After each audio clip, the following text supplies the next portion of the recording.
In the real world, when you must write a memo or a report, should you really obliterate all constructions of the verb to be?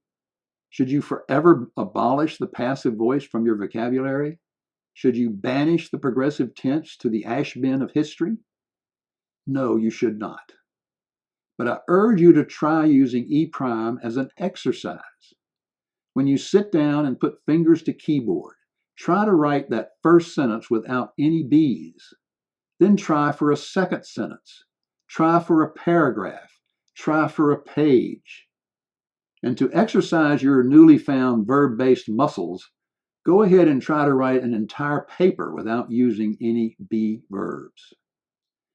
When I served as writer-in-residence at that large patent law firm, one of the partners came to me at a social event and said, "Ed, that course you taught us last summer has changed my writing style, and I really used just one of the many tricks up your sleeve. I tried like crazy to obliterate the verb to be. All sorts of magical things began to happen to my writing style." A few months later, I received an email from the same attorney. In it, he wrote, "Ed, please edit the attached 1,700-word article. And you might notice that I used not a single be verb." Well, he nailed it. Then several more months went by, and I received yet another email from the same partner. It read, "Ed, please edit the attached book chapter, which the book editor will review next week. And you'll relish hearing that I used 0 B's. Oh, and the word count totals 10,457 words." Curious about the complete absence of the verb to be in a 10,000-word paper, I decided to do some word searches.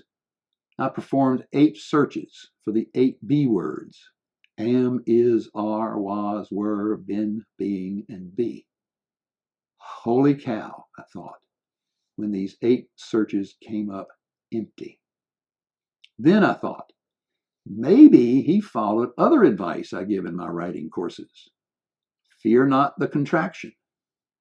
So I did a search for ''s. Oops. On the very last page of his chapter, I found the word theirs. Thus, in his 10,000-word chapter, he did use one construction of the verb to be. I completed my edit and emailed back the final draft. "Dear Bob, I freaked out when I edited this terrific chapter and found not a single use of am, is, are, was, were, been, being, and be. I did find, however, one contracted be. On the very last page, I discovered the word theirs, a contraction for there is. I fixed it. So now, yes, you have a 10,000-word chapter on patent law that uses 0 constructions of the verb to be.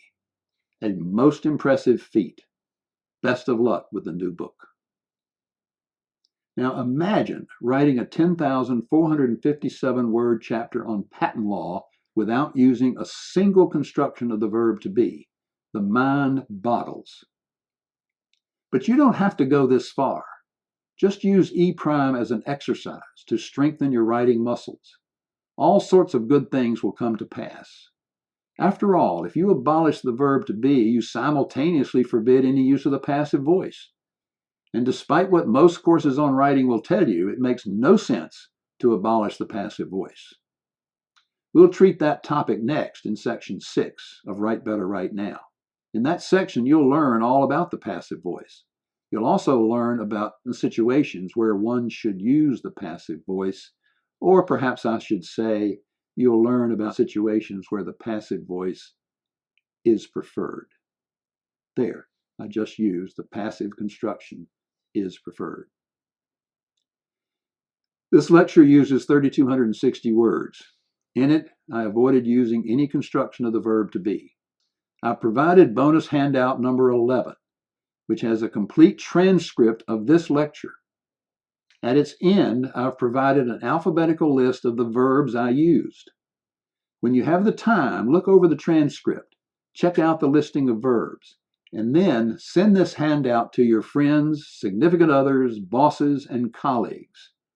Maybe together we can positively influence the writing styles of those around us. And by all means, urge them to visit writecorrectly.com and sign up for the Write Better Right Now course. End of commercial. Please proceed to my eye-opening lecture about the passive voice.